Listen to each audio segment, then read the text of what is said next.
So what we're going to do is we're going to try to connect these dots and funnel it down into how did we get American Halloween? Because I think it's actually very interesting. And growing up, one of my biggest pet peeves was that like I would hear different opinions, right? I didn't necessarily care like what the truth was, but like I was really frustrated that I just heard so many different conflicting things, and I really wish that it was explained to me a bit more clearly.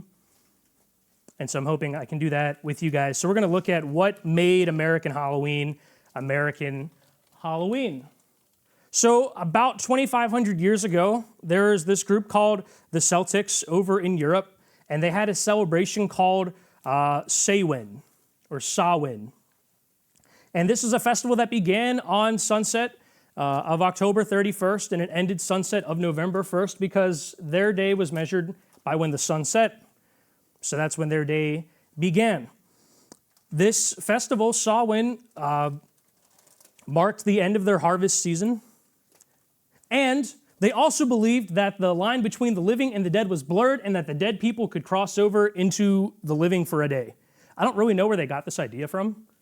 I feel like it's kind of weird. Like imagine 2,500 years ago, like your family moves in with this people and you make friends and you're working the land and you have a favorite goat and you have a place you like to hang out with your friends whenever you don't have to work and farm crops.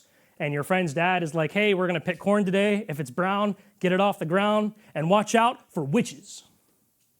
That's kind of weird. I don't really know where that came from. They also believed that the good dead, so like a relative of yours who had died, for this one day could cross over back into the land of the living, which is also kind of weird. And that this dead relative of yours could share one meal. I don't know who really started that. It wasn't very clear to me as I researched this. Probably whoever sold food, farmers back then. Because you imagine like you're selling food and you're like, okay, you want to take this corn and you want to take this goat meat and you want to take this goat milk and you want to take this goat cheese and these vegetables. Perfect. Oh, but don't you want to take more? No, you don't want to take more. Yeah, but you know, it's Samhain, your dead relative's going to come by for food. You don't want them to complain, do you? Well, no, you don't want them to complain. And they complained when they were alive, right? Well, they're going to complain when they're dead too. So you better buy this food and take this food with you back home so you can feed your dead relative. That's kind of how I imagine this conversation going. And then I imagine like in this family that has this extra plate of food out with all these vegetables, someone like an older sibling would be like, Mom, I think I just heard Uncle such and such say that they want to give their vegetables to the younger sibling, and just start scraping all that extra food, the vegetables, onto the younger sibling's plate.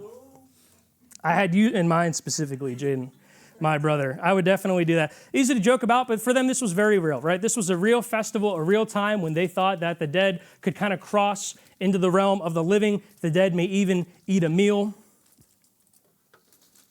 They would offer sacrifices.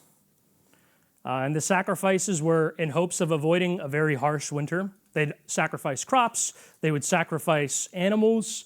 Sometimes they'd sacrifice prisoners, it's like real people, to these powers they believed that could control the weather in hopes that there would be a soft winter and they could get back to working the land.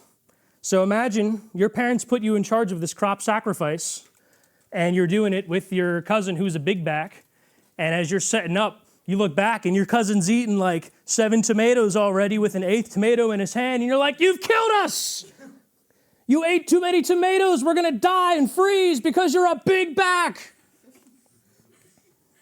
Very real for them. This was an influence on Halloween. This festival 2,500 years ago called Samhain. So we got sacrifices, dead relatives eating, the line of the living and the dead being blurred. People debate the details, but that's kind of the gist of it. Now, of course, as a follower of Jesus Christ, I don't believe in those things. I believe in the one true God of the Bible, who in Exodus 8 or in 9 and 10 sends hail, sends darkness, that he's in control of the weather. That we see in Mark 4, Jesus calms the wind, calms the waves with a word. Clearly, God is in control of the weather. We don't offer sacrifices to control the weather. I don't believe that dead souls wander around. I don't believe like there's people like waiting after they die. I believe 2 Corinthians 5:8, which says, you are absent from the body, you are present before the Lord. I believe in Hebrews 9:27, which says, we are all destined to die one time and then stand before the judgment seat of Christ. Meaning, when you die, you go before God, and then you're going one of two places, and that's where you're staying. You're not in this weird transitional state where you're waiting to go before God, and you're kind of wandering the earth in like this weird realm, like you're a vibe somewhere. I don't believe any of that because the Bible is very clear about what happens after you die. So if we fast forward to the 600s, that's kind of the pagan origin, right? The non-religious origin. If we fast forward to the 600 years after Jesus was born, there was this festival, or not festival, a holiday called All Saints' Day. And this was a holiday because, does anyone know what a martyr is? Can you tell me what a martyr is? Go for it. Someone who dies for something they strongly believe in, often religion. Yes, that is pretty much dictionary definition. That's kind of spooky how well you sound just like a dictionary. Yeah, so like for us as Christians, it would be for like anyone who died because of their faith, right? So in Acts, like chapter 7, it talks about a man named Stephen who was asked to renounce Jesus to give up the faith. He doesn't do that, and so he is executed because of his faith. And anyone who is executed because they don't deny Jesus with the threat of, we will kill you unless you deny Jesus and give up your faith, that person would be considered a martyr. If you're a believer and you die because you licked toilets, got a disease, and passed away, well, that doesn't make you a martyr. That just makes you someone who died from licking a toilet, like they were doing in 2020. If you died because someone said, we are going to execute you unless you give up your faith, well, then that would make you a martyr. Do you understand the difference there? So every martyr was remembered on the anniversary of their death. But eventually there were so many martyrs, it became too difficult to have all these individual holidays. The Catholic Church, or at the time it was just the church, got together and said, why don't we just have one day of the year that we can remember all of the martyrs who were killed because of their faith. And we'll just remember all of them on the same day. And that was called All Saints' Day, and that was on May 13th. A couple hundred years later, the church then decided, why don't we move that to November 1st? Now, is it a coincidence that they picked the same day as a very popular pagan holiday? What do you think? It's officially debated. We don't know the reason why, but I don't know, 1 + 1 = 2.